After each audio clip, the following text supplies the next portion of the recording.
Hello and welcome back to our YouTube channel guys that is pharmacy. So आज की इस video lecture के अंदर हम कवर करने वाले हैं ड्रग मेटाबॉलिज्म कि एक्चुअली में ड्रग मेटाबॉलिज्म का थोड़ा सा इंट्रोडक्शन देखेंगे कि ड्रग मेटाबॉलिज्म एक्चुअली में होता क्या है, उसकी कौन कौन सी फेजेस होती हैं और उसके साथ हम देखेंगे कि कौन कौन से फैक्टर्स जो उसको अफेक्ट करते हैं। लास्ट वीडियो लेक्चर के अंदर हमने कवर किया था फिजिको केमिकल प्रॉपर्टीज़ के बारे में। अगर आपने वो अभी तक नहीं देखी है तो प्लीज़ चैनल को विजिट करिए और उनको वॉच ज़रूर कीजिए। So without any delay let's begin. So हम बात करने वाले हैं ड्रग मेटाबॉलिज्म की कि एक्चुअल में ड्रग मेटाबॉलिज्म होता क्या है। ठीक। सो सबसे पहले देखते हैं कि एक्चुअल में क्या होता है ना कि बहुत ह्यूमंस क्या होते हैं अपनी डे टू डे लाइफ में वो जनरली एक्सपोज करते हैं बहुत सारी जो नॉन एसेंशियल ड्रग्स होती हैं। आप बोल सकते हैं क्योंकि देखो चारों तरफ ड्रग्स ही ड्रग्स है।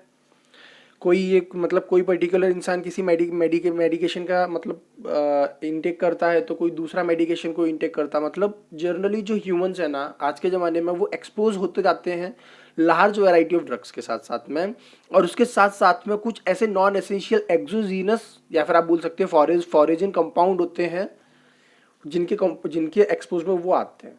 और ये जो नॉन एसेंशियल एक्सोजीनस कंपाउंड्स होते हैं ना इनको हम बोलते हैं जीनोबायोटिक्स। मतलब कि आप बोल सकते हैं कि जो ड्रग्स और ड्रग्स के साथ में नॉन एसेंशियल एक्सोजीनस कंपाउंड जो होते हैं इनको कलेक्टिवली बोलते हैं जीनोबायोटिक्स।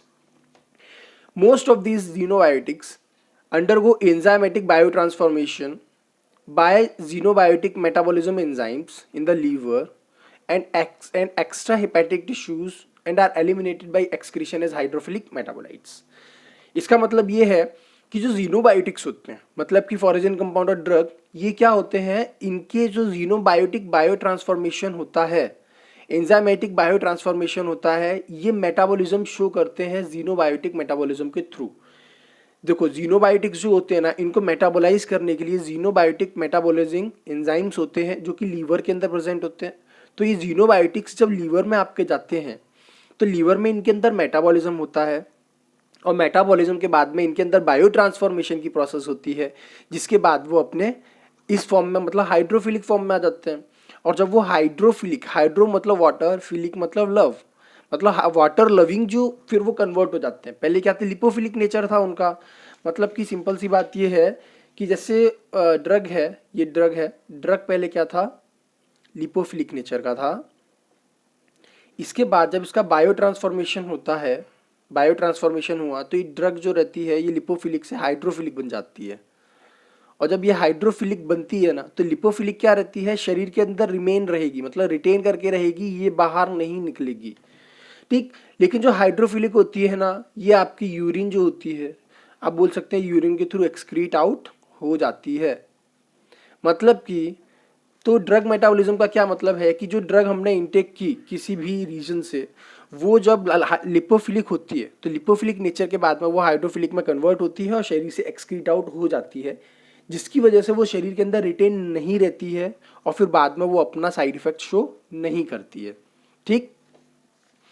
कुछ केसेस में क्या होता है जैसे कि ऑक्सीडेटिव मेटाबॉलिज्म एक्सेट्रा, कुछ केमिकल्स जिनको प्रोकार्सिनोजेंस बोलते हैं, दे forms reactive metabolites which are capable of covalent binding to biopolymers and they lead to mutagenicity, cytotoxicity, carcinogenicity, and therefore insights become an inadequate and disputable prerequisite for the assessment of drug safety। मतलब कि simple सी बात यह है कि कुछ drug ऐसे होते हैं जो शरीर में जाने के बाद में ऑक्सीडेटिव मेटाबॉलिज्म शो करते हैं, और कुछ ऐसे केमिकल्स जिनको प्रोकार्सिनोजेंस, कार्सिनोजेनिक का क्या मतलब होता है, कार्सिनोजेनिक का मतलब होता है ऐसे ड्रग्स जो कैंसर कॉज करते हैं। ठीक। कार्सिनोजेनिक ड्रग्स, जो प्रो कार्सिनोजेनिक ड्रग्स हैं वो रिएक्टिव मेटाबोलाइट्स के रूप में कन्वर्ट हो जाते हैं और फिर वो इतने कैपेबल हो जाते हैं कि वो कोवेलेंट बाइंडिंग शो करते हैं बायोपॉलीमर्स के साथ में, जिसकी वजह से क्या होता है ना, बायोपॉलीमर्स मतलब कि हमारे शरीर के अंदर जो प्रेजेंट पॉलीमर्स हैं उनके साथ में ये बॉन्ड फॉर्म करते हैं और फिर उनके अंदर चेंजेस लाते हैं, जैसे कि म्यूटाजेनिसिटी कॉज करते हैं। साइटोटॉक्सिसिटी मतलब साइटो मतलब सेल्स, टॉक्सिसिटी मतलब कि मतलब टॉक्सिक नेचर के होते हैं, साइड इफेक्ट या कुछ ऐसा शो करते हैं जो मतलब जो अनडिजायरेबल इफेक्ट होता है उसको कॉज करते हैं। और कार्सिनोजेनिसिटी मतलब कैंसर कॉज भी करते हैं। इसीलिए क्या करते हैं ना ये इनको ड्रग सेफ्टी के द्वारा मतलब इसीलिए फिर ड्रग सेफ्टी को हमें ज़रूरत पड़ती है कि ड्रग सेफ्टी की इसीलिए ज़रूरत पड़ती है ताकि ये सब चीज़ें ना हो। इसीलिए क्या होता है ना कि जब हम क्वालिटी एश्योरेंस करते हैं तो क्वालिटी एश्योरेंस के अंदर हम जनरली यही चेकआउट करते हैं कि जो ड्रग है वो ड्रग इस तरह की कोई कार्सिनोजेनिसिटी या फिर कोई साइड इफेक्ट शो नहीं करना चाहिए। ऐसा ना हो कि मान लीजिए कोई पेशेंट है जिसको कोई प्रॉब्लम है, मान लीजिए कोई पेशेंट है जिसको प्रॉब्लम है, उसने लिया पैरासीटामोल, फीवर है उसको, ठीक है, उसने फीवर तो कॉज कर दिया, लेकिन फीवर के कॉज करने के साथ साथ में क्या हुआ, वो ड्रग जो है ना लेने के बाद में आप ये मान लो उसको कोई अदर ही बीमारी हो गई। हमने ड्रग लिया था किसी दूसरी चीज को क्योर करने के लिए, उसको तो उसने क्योर कर दिया, पर उस ड्रग ने कुछ ऐसा शरीर के अंदर चेंजेस कर दिए जिसकी वजह से हमारे शरीर में क्या हो रहे हैं, अनडिजायरेबल चेंजेस हो रहे हैं और जो हमारे लिए अनप्लीजेंट है और हार्मफुल है। तो हमें ऐसी ड्रग नहीं चाहिए, इसीलिए ड्रग सेफ्टी ज़रूरत पड़ती है ड्रग सेफ्टी की। जो ये साइटोक्रोम P450 का एंजाइम है, आप ये वाला पॉइंट छोड़ दीजिए। जो मेटाबॉलिज्म होता है, जो मैकेनिज्म होता है ड्रग मेटाबॉलिज्म का, वो ड्रग ड्रग इंटरेक्शन जो होता है उसके कॉन्सिक्वेंस के साथ में प्रिडिक्ट किया जा सकता है। या तो ड्रग ड्रग इंटरेक्शन शो करेगा, ड्रग फूड के साथ में इंटरेक्शन शो करेगा, herbal drug drug interaction show करेगा। ये सारी की सारी इंटरेक्शन जो होती है ना, इन सभी से कॉन्सिक्वेंस हमारे प्रिडिक्ट कर ले जाते हैं ताकि हम पेशेंट के ऊपर जो होने वाली एडवर्स रिस्पॉन्स है उसको हम एक्सप्लेन कर सकें। ठीक, अब पाथवे ऑफ मेटाबॉलिज्म की, मेटाबॉलिज्म किस तरह से पाथवे शो करता है। केमिकल्स जो होते हैं ना वो एंजाइमेटिक बायो ट्रांसफॉर्मेशन के अंडरगो चले जाते हैं, जिसकी वजह से क्या होता है ना कि वो अपनी फार्माकोलॉजिकल एक्टिविटी को लॉस कर देते हैं और फिर वो शरीर से एक्सक्रीट आउट हो जाते हैं बाद में फर्दर प्रोसेस के द्वारा। ठीक, फर्स्ट पास मेटाबॉलिज्म और pre systemic first pass effective क्या होता है। द एबिलिटी ऑफ लीवर और एक्स्ट्रा हिपैटिक सिस्टम या एक्स्ट्रा हिपैटिक टिश्यू। हिपैटिक का मतलब क्या होता है, हिपैटिक शब्द जो है ना वो एक्चुअली में एक वर्ड से आया जिसको बोलते हैं हिपेयर। ठीक, हिपेयर, और हिपेयर का मतलब जो होता है वो होता है लीवर। तो जब भी बात करें एक्स्ट्रा हिपैटिक टिश्यू, मतलब हिपैटिक टिश्यू मतलब लीवर के अंदर प्रेजेंट जो टिश्यू है हम उसके बारे में बात कर रहे हैं। तो मतलब लीवर की जो एबिलिटी होती है कि वो मेटाबोलाइज कर देता है सब्सटेंस को टू ईदर फार्माकोलॉजिकली इनएक्टिव और bioactive metabolites before reaching system blood levels. Okay, अब देखो क्या होता है ना कि मेटाबॉलिज्म जो होती है वो दो प्रकार से हो सकती है। सबसे पहली होती है फेज 1 मेटाबॉलिज्म, दूसरा होता है फेज 2 रिएक्शन। फेज 2 रिएक्शन जो होती है इसको हम कंजुगेशन रिएक्शन भी बोलते हैं। फर्स्ट फेज मेटाबॉलिज्म में क्या होता है कि इसके अंदर ऑक्सीडेशन, हाइड्रोक्सिलेशन, रिडक्शन और हाइड्रोलिसिस, इस तरह की रिएक्शंस इसके अंदर होती हैं। ये रिएक्शन इनके अंदर होती हैं। इसके अंदर एंजाइम क्या करता है ना, एंजाइम रिएक्शन क्या करता है कि नए फंक्शनल ग्रुप को इंट्रोड्यूस कर देता है सबस्ट्रेट मॉलिक्यूल के अंदर, और या फिर देखो सबस्ट्रेट मॉलिक्यूल को या तो उसने इंट्रोड्यूस किया या फिर जो पुराना फंक्शनल ग्रुप है उसी को मॉडिफाई कर देते हैं हम फंक्शनल ग्रुप में। उसका जो पुराना फंक्शनल ग्रुप है उसको दूसरे फंक्शनल ग्रुप में हम मॉडिफाई कर देंगे, और जो एक्सेप्टर साइट्स होती हैं फेज 2 की, है ना, वहां पे इसको ट्रांसफर कर दिया जाता है। और वहां पे ये जो ट्रांसफर जब होती है ना, तो ट्रांसफर होने के बाद में फिर ये एक्सपोज हो जाती है रिएक्शंस, है ना। इसीलिए जो जीनोबायोटिक्स होते हैं, जीनोबायोटिक्स का क्या मतलब होता है, हमने अभी देखा था पीछे कि ड्रग मॉलिक्यूल और उसके साथ में फॉरेजन कंपाउंड, ठीक है, वो उसको हम मोर पोलर बनाते हैं, उसको पोलर नेचर ज़्यादा देते हैं और इसीलिए वो बहुत कम मतलब एक्सक्रीट आउट उस समय पे होता है। बाद में जब वो मेटाबॉलिज्म होती है तो फिर उसके बाद में वो रीडिली एक्सक्रीट आउट कर दिया जाता है। ठीक, फेज 2 मेटाबॉलिज्म फिर या फिर फेज 2 रिएक्शंस क्या होती हैं। फेज 2 रिएक्शन को हम बोलते हैं कंजुगेशन रिएक्शन, और इस रिएक्शन के अंदर क्या होता है ना, एंजाइमेटिक सिंथेसिस होती है, जिसके अंदर एंजाइमेटिक सिंथेसिस के द्वारा क्या होता है कि जो फंक्शनल ग्रुप होते हैं ना, जैसे कि एल्कोहल, फिनॉल, अमीन्स, इनको मास्क कर देते हैं। मास्क करने का मतलब है जैसे ये यहाँ पे आप देख रहे हो, ये जो दिख रहा है ये आपको फंक्शनल ग्रुप है, मैंने दूसरा लेके इसको मास्क कर दिया, अब आपको दिख रहा है क्या, नहीं, अब ये वाला आपको दिख रहा है। ठीक, तो मास्किंग डीमास्किंग क्या होती है वो आप देख लीजिएगा एक बार। और इसमें क्या होता है ना कि जो एडिशन होता है किसी भी नए फंक्शनल ग्रुप का,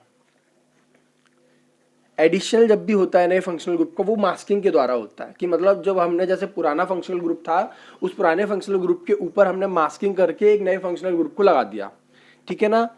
और इसके अंदर जैसे कि नए फंक्शनल ग्रुप जैसे कि एसिटाइल हो गया, सल्फेट हो गया, ग्लूकोरोनिक एसिड हो गया, और कुछ तरह के अमीनो एसिड्स होते हैं, वो इसके अंदर फेज 2 के अंदर आते हैं, ठीक। अब हम बात करते हैं कि फैक्टर्स कौन कौन से होते हैं जो इसको बेसिकली अफेक्ट करते हैं। जो फैक्टर्स ड्रग मेटाबॉलिज्म को अफेक्ट करते हैं वो जेनेटिक फैक्टर्स होते हैं। जेनेटिकली जो होती है वो मतलब कुछ सर्टेन ड्रग्स ऐसी होती हैं कि वो क्या करती है ना, कि किसी किसी पर्टिकुलर इंसान के अंदर जब वो ड्रग वो लेता है तो वो एक्चुअली एक अलग ही साइड, मतलब अलग ही इफेक्ट शो करती हैं। मान लीजिए कोई मतलब इतना ज़्यादा ड्रग लेने लग जाए कि मतलब वो इम्यून, कहते हैं ना कि कुछ ड्रग ऐसी होती है कि जो मतलब अलग शो इफेक्ट करती हैं कुछ पर्सन्स के अंदर, है ना। तो वहीं पर जेनेटिक फैक्टर आता है। जो फिजियोलॉजिकल फैक्टर्स होते हैं वो भी जनरली आपके फैक्टर्स मेटाबॉलिज्म जो होती है उसको अफेक्ट करते हैं। इसके साथ में फार्माकोडायनेमिक फैक्टर्स जो होते हैं, फार्माकोडायनेमिक मतलब कि डी मतलब कि drug, what does drug do to the body is pharmacodynamic, ठीक। तो फार्माकोडायनेमिक फैक्टर यहाँ पे आते हैं, इसके साथ साथ में इन्वायरमेंटल फैक्टर्स भी आते हैं, ठीक। एक बार जनरली से फिर से हम रिकॉल करते हैं कि एक छोटे से पॉइंट्स और देख लेते हैं, आपको इस चार्ट फॉर्म में देख लीजिएगा, यहाँ पे बेटर समझ में आएगा। अभी तक आपको अगर समझ में नहीं आया है तो ड्रग जो होती है ना वो मेटाबॉलिज्म के अंडरगो चली जाती है, मतलब ड्रग मेटाबॉलिज्म होता है उसमें, और फिर उसके बाद क्या होता है ना कि फिजियोलॉजिकल एक्टिविटी जो होती है वो लॉस हो जाती है। और फिजियोलॉजिकल एक्टिविटी जब लॉस होती है तो फिजियोलॉजिकल एक्टिविटी के लॉस होने की वजह से वाटर की जो पोलरिटी होती है, जो मॉलिक्यूल्स की ड्रग की, और जो वाटर की सॉल्युबिलिटी होती है वो इंक्रीज हो जाती है, जिसकी वजह से वो बहुत जल्दी, मतलब बहुत रैपिडली हमारे जो यूरिनरी सिस्टम होता है उससे एक्सक्रीट आउट होता है। अब जैसे बात करें हम मेटाबॉलिज्म, मैंने आपको बताया था 2 प्रकार की होती है, फेज 1 मेटाबॉलिज्म होता है, फेज 2 रिएक्शन होती है इसमें। तो फेज 1 जो होती है इसको मेटाबॉलिक बायो ट्रांसफॉर्मेशन या फिर मेटाबॉलिक ट्रांसफॉर्मेशन बोलते हैं, साथ में इसको बायो ट्रांसफॉर्मेशन भी बोलते हैं। फेज 2 रिएक्शन जो होती है उसको कंजुगेशन रिएक्शन बोलते हैं। फेज 1 रिएक्शन के अंदर ऑक्सीडेशन, रिडक्शन, हाइड्रोलिसिस ये सब आती है, और फेज 2 के अंदर glucuronic acid, sulphate, amino acid, acylation या फिर एसिटिल ग्रुप जो होती है वो सब इनके अंदर हम इंक्लूड करते हैं। सो आज की इस वीडियो लेक्चर के अंदर इतना ही, और नेक्स्ट वीडियो लेक्चर के अंदर हम फेज 1 मेटाबॉलिक रिएक्शंस होती है उसका एम, ऑब्जेक्ट क्या होता है, वो किस तरह की रिएक्शन शो करती हैं, डिटेल में हम पूरा फर्दर पढ़ेंगे। सो मिलते हैं आप लोगों से नई वीडियो लेक्चर के अंदर, तब तक के लिए stay safe and stay happy. And जाते जाते मैं ये बोल लूँगा, अगर आपको मेरा पढ़ाने का तरीका पसंद आ रहा हो तो प्लीज़ लाइक शेयर सब्सक्राइब करना ना भूलें। और उसके साथ साथ में जो भी चैनल पर नए हैं आप हमें कमेंट या अपना रिव्यू देके ज़रूर बताइएगा कि मेरा पढ़ाने का तरीका कैसा है, कंटेंट आपको कितना अच्छा प्रोवाइड करा रहा हूँ मैं। तो मिलते हैं आप लोगों से, तब तक के लिए stay safe and stay happy and see you guys, bye bye.